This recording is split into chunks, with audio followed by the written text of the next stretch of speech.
Hello friends, போன வீடியோவில் நம்ம பென்ஷன் அப்படிங்கிற கான்செப்டை பற்றி பார்த்தோம். இந்த வீடியோவில் லீவ் சேலரி என்கேஷ்மெண்ட் அப்படிங்கிற ஒரு ரொம்ப இம்பார்ட்டண்ட்டான கான்செப்ட். கொஞ்சம் கால்குலேஷன்ஸ் கொஞ்சம் இதாக இருக்கும், கிரிட்டிக்கலாக இருக்கும். அதை பார்க்க போகிறோம். ரொம்ப ஈஸியான கான்செப்ட். ஃபஸ்ட்டு லீவ் சேலரி அப்படின்னா என்னென்னா, ஒவ்வொரு எம்ப்ளாயியும் லீவ் கண்டிப்பாக தேவைப்படும்.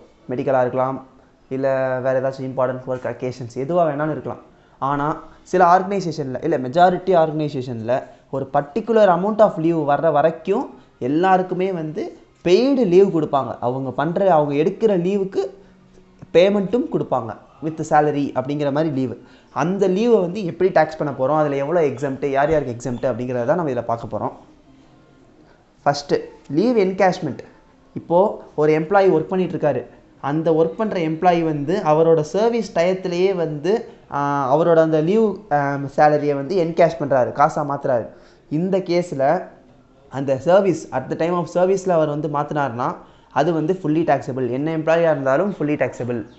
ஆனால் அதே லீவ் என்கேஷ்மெண்ட்டை ரிட்டையர்மெண்ட் டயத்தில் பண்ணார்னா தான் அவர் கவர்மெண்ட் எம்ப்ளாயியா நான் கவர்மெண்ட் எம்ப்ளாயியான்னு பார்க்கணும்.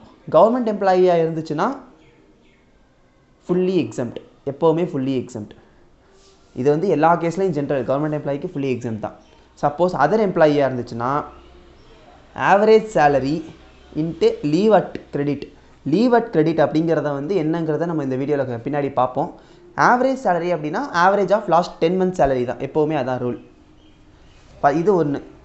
அடுத்த point, average salary into 10 months, 10 மாதத்தோட ஆவரேஜ் சேலரியும் இன்ட்டு 10, 10 மாதங்கிறதுனால இன்ட்டு 10 மல்டிப்ளை பண்ணால் வர்றது தான் செகண்ட் பாயிண்ட். அடுத்த பாயிண்ட் 3 lakh rupees, ஆக்சுவலாக ஜென்ரலாக ₹3 lakh. ஃபோர்த்துக்கு actual leave encashment.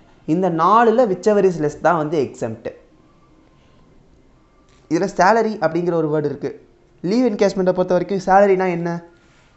Basic plus DA plus forming part of retirement. இதுக்கு மீனிங் என்னென்னா, சேலரியோட ஃபார்மிங் பார்ட் ஆஃப் சேலரி அப்படிங்கிற ஒரு கான்செப்ட் சொன்னேன்ல, அதான் forming part of retirement also. Plus fixed percentage of commission இருந்துச்சுன்னா கமிஷன். இதெல்லாம் சேர்ந்தது தான் salary.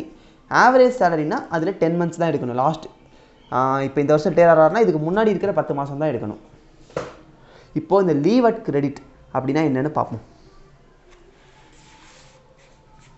Leave entitled into completed year of service. Leave என்டைட்டில்டுனா என்னென்னா, இவ்வளோ தான் உங்களுக்கு வித் சேலரி லீவ் அப்படின்னு சொல்லி கம்பெனியில் சொல்லியிருப்பாங்க. இவ்வளோ லீவ் வரைக்கும் உங்களுக்கு வித் சேலரி கிடைக்கும் அப்படின்னு சொல்லியிருப்பாங்க. அதுதான் லீவ் என்டைட்டில்டு. அந்த leave entitled into completed year of சர்வீஸ்னால் இவர் எத்தனை வருஷம் ஒர்க் கம்ப்ளீட் பண்ணியிருக்காரு, அதான் கம்ப்ளீட்டட் இயர் ஆஃப் சர்வீஸ். இது ரெண்டையும் மல்டிப்ளை பண்ணால் வர்றது தான் ஒரு டோட்டல். ஃப்ராக்ஷன்ஸ் இருந்துச்சுன்னா இக்னோர் பண்ணிக்கணும். விச் மீன்ஸ் 6 years 3 months இருந்துச்சுன்னா இக்னோர். அதே இந்த 6 year 9 months இருந்தாலும் இக்னோர். 6 years தான் கம்ப்ளீட் ஆனால் மட்டும்தான் அதை இயராக கன்சிடர் பண்ணணும். Minus leave availed. லீவ் அவைல்டுனா அவர் எவ்வளோ லீவ் எடுத்திருக்காரு, இதை ரெண்டையும் கழிச்சா வர்றது தான் லீவ் அட் கிரெடிட். அந்த லீவ் அட் கிரெடிட்டை தான் ஆவரேஜ் சேலரி கூட மல்டிப்ளை பண்ணணும். இந்த 4ல் விச்செவர் இஸ் லெஸ் தான் exempted in case of others. இந்த இதில் கண்டிப்பாக ஒரு சின்ன பாயிண்ட் எக்ஸாமில் கேட்பாங்க. ஸோ நல்லா கிளியராக படிச்சுக்கோங்க. That's all friends. Leave salary encashment ரிலேட்டடாக ஏதாச்சும் டவுட்ஸ் இருந்துச்சுன்னா கமெண்ட் செக்ஷனில் கேளுங்க. மறக்காமல் சேனலை சப்ஸ்கிரைப் பண்ணிடுங்க.